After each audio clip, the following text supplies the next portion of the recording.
എല്ലാവർക്കും ഹൃദയം നിറഞ്ഞ നമസ്കാരം. കഥേമമ്മയുടെ ഇന്നത്തെ അധ്യായത്തിലേക്ക് എല്ലാവർക്കും ഹാർദമായ സ്വാഗതം. ഇന്ന് ഹോളിയാണ്. എല്ലാ പ്രേക്ഷകർക്കും ഹൃദയം നിറഞ്ഞ ഹോളി ആശംസകൾ നേരുന്നു. എന്താണ് ഹോളി എന്നാണ് കഥേമമ്മയുടെ ഇന്നത്തെ അധ്യായത്തിൽ നമ്മൾ പരിശോധിക്കാൻ പോകുന്നത്. ഭാരതത്തിലെ ഒട്ടുമിക്ക എല്ലാ ആഘോഷങ്ങളും, ഏത് ഗ്രാമീണമായിട്ടുള്ള ആഘോഷം തൊട്ട് പുരാണങ്ങളിലൊക്കെ പറയുന്ന ആഘോഷങ്ങൾ വരെ നമ്മൾ എടുത്ത് പരിശോധിച്ചാലും അതിൻ്റെ എസെൻസ്, അതിൻ്റെ സത്ത് എന്ന് പറയുന്നത് ഒന്ന് തന്നെയാണ്. ഒട്ടുമിക്ക എല്ലാ ആഘോഷങ്ങളും തിന്മയ്ക്ക് മുകളിൽ നന്മ നേടിയ വിജയത്തിൻ്റെ ആഘോഷങ്ങളായിരിക്കും. അതുപോലെ തന്നെയാണ് ഹോളിയും. ഹോളി തിന്മയ്ക്ക് മുകളിൽ നന്മ നേടിയ വിജയത്തിൻ്റെ ആഘോഷമാണ്. അല്ലെങ്കിൽ അന്ധകാരത്തിന് മുകളിൽ, അജ്ഞാനത്തിന് മുകളിൽ വെളിച്ചത്തിൻ്റെ, ജ്ഞാനത്തിൻ്റെ വിജയത്തിൻ്റെ ആഘോഷമാണ്. നിറമില്ലായ്മയുടെ അവസ്ഥയിൽ നിന്ന് നിറങ്ങളുടെ പൂക്കാലത്തിൻ്റെ അവസ്ഥയിലേക്കുള്ള സഞ്ചാരമാണ് ഹോളി. ആ ഹോളിയെക്കുറിച്ച് നമുക്ക് ഇന്നത്തെ അധ്യായത്തിൽ പരിചയപ്പെടാം. ഈ ഹോളി എന്ന് പറയുന്ന വാക്ക് എങ്ങനെയാണ് വന്നത് എന്ന് ചോദിച്ചാൽ അതിന് നിരവധിയായിട്ടുള്ള പാരമ്പര്യങ്ങൾ പറയുന്നുണ്ടെങ്കിലും ഏറ്റവും പ്രസക്തമായിട്ടുള്ള കഥ ഹിരണ്യകശിപുവായിട്ടും പ്രഹ്ലാദസ്വാമിയായിട്ടും ബന്ധപ്പെട്ടിട്ടുള്ളതാണ്. എല്ലാ സമയവും തൻ്റെ മകനായിട്ടുള്ള പ്രഹ്ലാദൻ നാരായണ നാമം മാത്രം ജപിക്കുന്നതാണ് ഹിരണ്യകശിപു കേൾക്കുന്നത്. ഏതൊരു നാമത്തെയാണോ ഈ ലോകത്ത് നിന്ന് ഇല്ലാതാക്കാൻ താൻ ശ്രമിച്ചുകൊണ്ടിരിക്കുന്നത്, ആ നാമം തന്നെ തൻ്റെ കുട്ടി എല്ലാ സമയവും ജപിച്ചുകൊണ്ടിരിക്കുന്നു. അദ്ദേഹത്തെ സംബന്ധിച്ചിടത്തോളം അത് വലിയ വെല്ലുവിളിയാണ്, അപമാനമാണ്.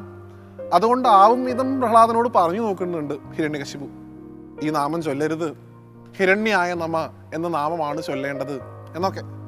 പക്ഷെ പ്രഹ്ലാദന്റെ മനസ്സിൽ എപ്പോഴും ഓം നമോ നാരായണായ എന്ന മന്ത്രം മാത്രമാണ് സ്പന്ദിച്ചിരുന്നത്. ഇങ്ങനെ ഈ പ്രഹ്ലാദനെ ഒരു തരത്തിലും തൻ്റെ പാതയിലേക്ക് കൊണ്ടുവരാൻ സാധിക്കില്ല എന്ന് മനസ്സിലാക്കിയ ഹിരണ്യകശിപു തൻ്റെ സഹോദരി സ്ഥാനിയായിട്ടുള്ള ഹോളിക എന്ന് വിളിക്കപ്പെടുന്ന ഒരു രാക്ഷസിയുടെ സഹായം തേടി എന്നാണ്. ഈ ഹോളികയ്ക്ക് വിശേഷപ്പെട്ട ഒരു ഉടുപ്പ്, ഒരു മേൽവസ്ത്രം, ഒരു കോട്ട് അഗ്നിദേവൻ സമ്മാനമായിട്ട് നൽകിയിട്ടുണ്ട്.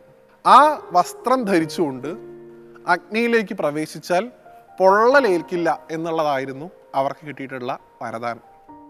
അങ്ങനെ ഹോളികയോട് ഹിരണ്യകശിപു പറയാണ്, ഇവൻ വർഗവഞ്ചകനാണ്, ഇവൻ കുലദ്രോഹിയാണ്, ഇവനെ ഇനിയും വളരാൻ അനുവദിച്ചാൽ നമ്മുടെ കുലത്തിന് മുഴുവൻ ഇവൻ നാശം വരുത്തി വയ്ക്കും, അപമാനം ഉണ്ടാക്കി വയ്ക്കും. അതുകൊണ്ട് നീ ഇവനെ അഗ്നിക്ക് സമ്മാനിക്കുക, നീ ഇവനുമായിട്ട് അഗ്നിയിലേക്ക് പോ. ഇതായിരുന്നു ഹിരണ്യകശിപു ഹോളികയ്ക്ക് നൽകിയ നിർദ്ദേശം.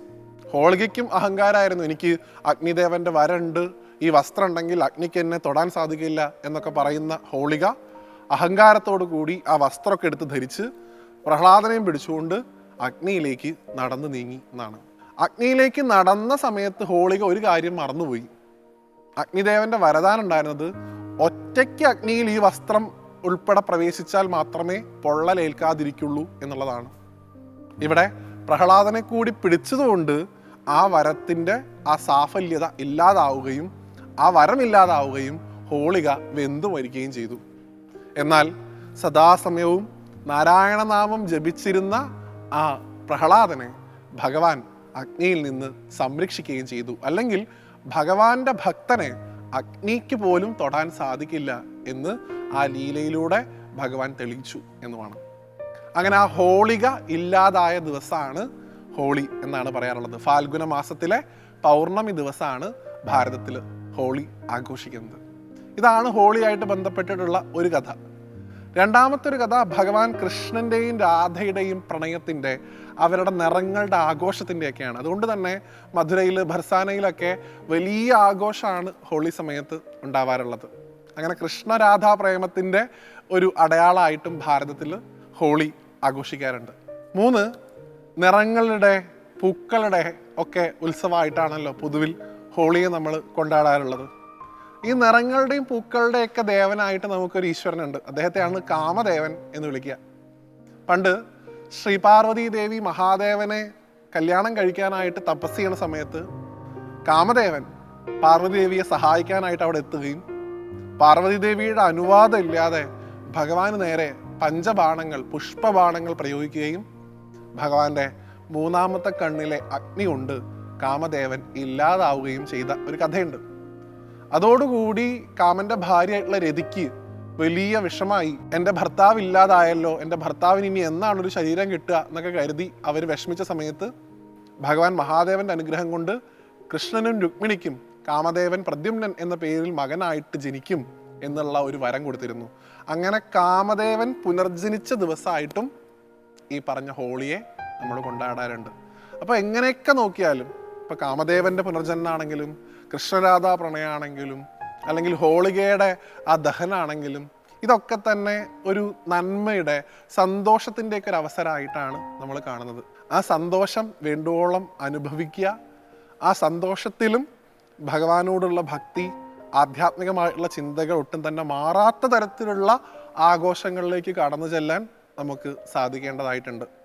കേരളത്തിൽ ഹോളി ആഘോഷം എത്രത്തോളം ഉണ്ട് എന്ന് നമുക്ക് പറയാൻ സാധിക്കില്ല എങ്കിൽ പോലും ഭാരതത്തിലെ ഏറ്റവും പ്രധാനപ്പെട്ട ഒരു ഉത്സവമായിട്ട് തന്നെയാണ് ഹോളിയെ കാണുന്നത്.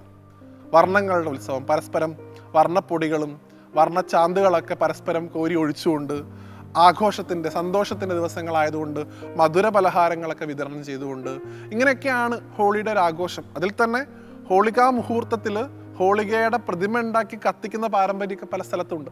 അപ്പം എന്തൊക്കെയാണെങ്കിലും ഈ ആഘോഷത്തിൻ്റെയൊക്കെ തിമിർപ്പിൽ നമ്മളൊക്കെ ആത്യന്തികമായിട്ട് ഭാരതീയരാണെന്നും നമ്മുടെ സനാതനധർമ്മം ഉദ്ഘോഷിക്കുന്ന ആഘോഷ രീതികൾ വേണം നമ്മൾ പിന്തുടരാനെന്നും പ്രകൃതിയോടിണങ്ങിയ വർണ്ണങ്ങളും നിറങ്ങളൊക്കെ ഉപയോഗിച്ചുകൊണ്ടായിരിക്കണം ഈ വർഷത്തെ നമ്മുടെ ഹോളി ആഘോഷം എന്നും ഒരിക്കൽ കൂടി ഓർമ്മിപ്പിച്ചുകൊണ്ട് എല്ലാ മാന്യ പ്രേക്ഷകർക്കും ഒരിക്കൽ കൂടി ഹോളി ആശംസകൾ നേരുന്നു.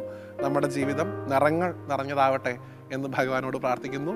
ഇനി അടുത്ത ഒരു അധ്യായത്തിൽ വീണ്ടും കാണുന്നത് വരെ എല്ലാവർക്കും നന്ദി, നമസ്തേ.